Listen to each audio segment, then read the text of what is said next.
AIDS infections caused by sharing needles, would you support pharmacy sale of syringes without a prescription, as it's done in 42 states, and pilot needle exchange programs, which exist in 28 states? I would be willing to review the idea of having a pharmacy sell a needle and not have it be a controlled substance, if you will.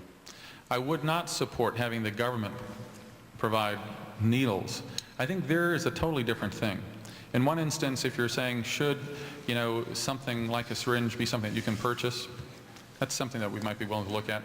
I'd want to look at the security issues to see if that could, for instance, help in spreading bioterrorism. If that were the case, I would never support it. But when you're talking about the government supporting needle exchange programs, I don't believe that needle exchange programs have actually reduced the transmission of AIDS. My own experience, when I've seen some studies that have been done, conflict that data by other studies. And I would point out that when I visit a place like Amsterdam, where they have needle exchange programs, it seems to me that you see drug use on the rise, not on the wane. And I don't think that's something that we should encourage at all. Mr. McGreevey. It's a difficult question. Obviously, we're trying to balance between sending the right message and trying to implement good, sound public health. I would not permit, or I do not believe it's appropriate for pharmacies, but I would support a hospital-based program where hospitals can assure and monitor, ensure higher levels of accountability. My only concern would be is that the state of New Jersey, and particularly the Department of Health, has the power of significant regulation over hospitals, and I think that's perhaps the best place. Bob Engel, Trenton Bureau Chief of Gannett, New Jersey Newspapers. The Whitman Commission recommended relaxed sale of needles and also needle exchange programs. Do you disagree with what the Whitman Commission found? Mr. Schundler. Well, again, I've seen studies, different studies that conflict with each other. And the reality is, yeah, I do disagree with it. They're suggesting that the government should support exchanges of needles, where if you're a drug user, you can come in and get drug paraphernalia to use from the government. I don't support that, folks. I think the best way that we can, among other things, discourage drug use is just tell people it's wrong and not support it through giving people tools to inject themselves. I think what we ought to do is expand programs to help people get out of drug addiction. We did that in Jersey City, where I supported a program called Hogar Kriya, which is successfully helping people get out of drug addiction. That's what we ought to be doing, not making it easier for people to shoot up. Mr. McGreevey. Bob, I'm perhaps more conservative than the Whitman administration recommendations. I would provide both through a hospital-based operation. But again, as Mayor Schundler suggested, it's education of our children with their DARE programs. It's also working cooperatively, I believe, in character education. I believe also within schools, in terms of our grammar schools and high schools, we also have to begin to teach our children the difference between right and wrong. So on the science, on the health side, yes, I would do it through hospital-based clinics, but it's also about education, sending the right message to our children in our grammar schools and our high schools, and reaffirming good character and good health. Mr. Fulbrook, thank you very much for your question. We appreciate it. Let's go now back to Monmouth University, where Marie Dial, who resides in Howell, New Jersey, has the next question. Mr. McGreevey will be the first to answer your question. Hello, Marie. How are you? Since September 11th, politics has taken a back seat to the needs of the people. How do you propose that we keep it that way? Great question. I think what's most important is people, elected officials, need to understand, perhaps even more than the general public, people are tired of all the acrimony. People are tired of the bitterness. Yeah, it's good to have a good, clean campaign fight, but people want government to work. You know, one of the things that I did in the aftermath of the September 11th, I told people it's important to support our president, important to support our armed forces and our democracy. I think there's a time for campaigning and there's a time for electioneering, but what people want, they want to hear where you stand on the issues. What are you going to do about the quality of public education? What are you going to do about auto insurance? What are you going to do about all the waste and mismanagement? And they don't want the personal bickering to stop. And I've tried to conduct myself that way. I was proud of the campaign that I ran against Governor Whitman in 1997. And I'm going to work hard, not only today, but every day through the end of this campaign, to make sure that I'm civil and gentlemanly and focus on the issues of concerns to New Jersey's families. Will you do the same, Mr. Schundler? Absolutely. And I appreciate that question very much. You know, I ran again as a Republican in a city where there are no Republicans. I got elected because I focused on the common ground issues everybody wanted addressed. I didn't try to focus on issues that would divide the people. It wasn't a divide and conquer strategy. I didn't talk about things that governors have nothing to do with, like abortion. I talked about things like getting property taxes down and making people safer against crime. And the people supported me because they heard my proposals and they said those proposals might work. Now, I lost the endorsements of almost every interest group going by pursuing those solutions to real problems. Because interest groups don't want you to reform programs. They want you just to keep them the way they are and to give them more money. For instance, when I showed that we can educate children more successfully for less money, that didn't get me the endorsement of the NJEA. They opposed the reforms I'm pushing. Jim faults me for the fact that my proposals would save $600 million in our urban school districts that we could use to help all of our school districts, suburban and urban. There's nothing wrong with creating a better program that helps people and costs less. Given that we have 2.5 weeks before the election, I'm sure we'll be seeing a lot more ad time from you guys. And given that you have both said you want to keep politics out of government, will you here tonight say and pledge you will not air a negative ad, you will not air an advertisement that says, this is what my opponent says, you will air only ads that say, this is what I will do, and stop the he said, she said? Mr. McGreevey. Well, I think what's important, Eric, I understand the intent of your question, but I want to show that there's differences. I mean, part of the reason why American democracy works is because I believe there are clear differences. I respect Mr. Schundler. I like Bret. I've worked with him in the New Jersey Conference of Mayors, but we've got some clear differences. I respect the passion of his commitment. But in terms of public education, in terms of choice, in terms of serious issues, I believe there's a difference. And part of the way American democracy works is people need to understand those differences in a thoughtful and professional manner and then make a decision. Who represents their values? Who do they want to lead the state of New Jersey in the next decade? But couldn't they just as easily get that by simply saying, I'm going to do this, your opponent says, I'm going to do that, and let the intelligent people make their own choice? I think, say, for example, on Morsha's last question in terms of private school vouchers, that was a very clear question. And he was trying to ask a question is, would I support vouchers? Would I drain assets away from public education? And part of it is that he understands where Mr. Schundler is, and we're on that. And I think Schundler? that's part of democracy.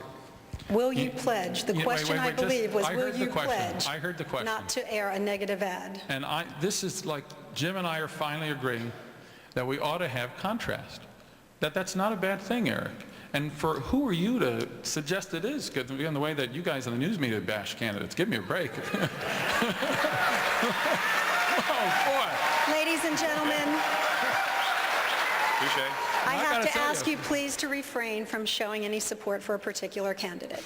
Now, on that note, For the media is fine. No support on for that us. on that note, you know, one of the things Jim has been, where I've gone out there and I've said, here's ways that we can create new schools that cost less and do a great job. And I've even shown it works. I mean, I created a school, Jim never did.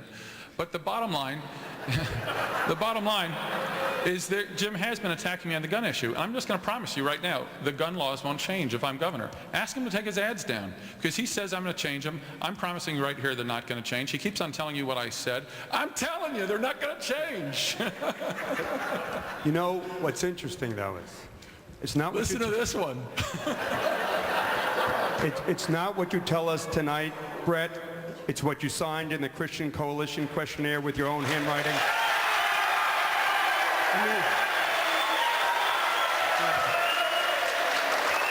You're killing my 30 seconds. The point is this. You can't say one thing in front of one audience and something else in front of another audience. Let me remind you. No. Excuse me, time is up. Let me remind you that whatever either of you is saying is being seen on 4 million television sets in New Jersey and on 1 million radio stations or radio sets as well. And So they'll you will probably be read held about to it tomorrow that. as well. And they will read about it in 1.2 million newspaper Can I circulations. still finish my 30 seconds? No, I'm afraid your time is up. Let's move on to Union, New Jersey. Maurice Fenichel has another question, which goes to Mr. Schundler. New Jersey has a serious shortage of affordable housing. However, there was a bill in the state legislature that would offer tax rebates to developers who build low-interest apartments. What is your position on this issue? I support that approach very much. We built more affordable housing in Jersey City during my tenure than has ever been built anywhere else in the state of New Jersey, 2,600 units. And we did it because we took advantage of bills like that one, tax credit bills and other kinds of subsidies, to be able to attract private capital. And because we also did a very good job leveraging that government money. If others were spending 20% government subsidy to get a housing built, we tried to do with only 10% government subsidy so we could build twice as many units. Now, Jim McGreevey is fighting affordable housing coming in his community, even as he condemns me for getting rid of the Mount Laurel decision. I want to get rid of the Mount Laurel decision because it doesn't create affordable housing effectively. All it does is facilitate sprawl. And if we want New Jersey to look like Los Angeles, where you have sprawl going everywhere, where the last farm is paved over, where you end up having all that traffic congestion, then you support him. But if you want someone who's actually going to give local communities, suburban and rural communities, the opportunity to preserve open space and not have the state be able to just walk all over them and demand that they put tract housing down, then you have to vote for me. Mr. McGreevey, your response? If you think everything's going well, and you think we don't have to change anything in the state of New Jersey in terms of preserving open space, then respectfully vote for Mr. Schundler. Mr. Schundler attacks me on the question of affordable housing. I support the plan, and I support the bill in the state legislature. But I also believe we need a governor who's going to stand up to unfettered development. What happened in Woodbridge is the developers built some 5,000, 6,000 units all over the township. And then when I came into office, I told them to stop. We needed open space where we could play, where we could take our kids. And I was in litigation for 10 years. So yes, I support open space, but I also support the concept of affordable housing. But I believe we need a governor who's going to support the state plan, somebody who's willing to say no to the developers, somebody who's going to preserve our quality of life. And I think that's the responsibility of the next governor. I want to make sure we keep New Jersey green, the reason why we came here. Thank you very much. You are watching a statewide town meeting put on by Gannett, New Jersey newspapers, CN8 television, and New Jersey 101.5. If you are just joining us, thank you very much for being with us. I'm Lynn Doyle, and we are having an opportunity here very uniquely to talk to the Republican and Democratic candidate for governor in New Jersey. Residents from all corners of the state are asking questions, and we have heard quite a variety of questions from our residents, and we appreciate that. We appreciate the time as well that the candidates are giving us. Let's return now to our questioners. Steve DiOrio of Marlton is here at Rowan University with us, and his question will be answered first by Mr. McGreevey. Good evening, everyone. Our present school funding formula has pitted property owners and senior citizens on fixed incomes against the quality education of our children. Do you support a constitutional convention to revise our state school funding formula to alleviate the property tax burden on New Jersey property owners? I'm not unopposed to a constitutional convention, but I think what people want property tax relief now. They want it today. And so a constitutional convention obviously takes a considerable amount of time. I guess when you look back since 1992, when the Republicans came to Trenton, property taxes have gone up by $4 billion. $4 billion. What happens is when Governor Whitman came into office, yeah, she cut a tax. She cut the income tax. When she cut the income tax by 5%, the typical family in Woodbridge got back $52 a year. Governor Whitman's neighborhood, $14,500. I said, one, free senior citizen taxes. You can freeze them across the board. Speaker Collins has the proposal. It'll cost approximately upwards of $14 million a year. Two, do away with a crazy rebate program where we mail backwards and forwards, save that cost, apply those monies to debt. Simple checkoff on the income tax. And take increased growth in the sales tax, upwards of $300 million, and give middle-class property tax relief. I want to be the governor that focuses on middle-class property tax relief. Thank you, Mr. McGreevey. I absolutely oppose increasing income and sales taxes. I don't think that's a solution whatsoever. I think our taxes are high enough. And I explained again that I've created, myself personally, I founded a new public school that's helping children who had the lowest reading scores in the district to where they now have higher than average reading scores in the district, and it's spending almost about half as much money as other public schools in the district. Now, if we can take those ideas and adopt them to all of our public schools, imagine the savings we can achieve. It's Jim McGreevey who's opposing those fundamental reforms that have to happen. But that's what we have to do. Don't raise income or sales taxes. Let's get more for the money we're already spending. He says, oh, he's going to save $600 million. He calls it cutting funding when you save money.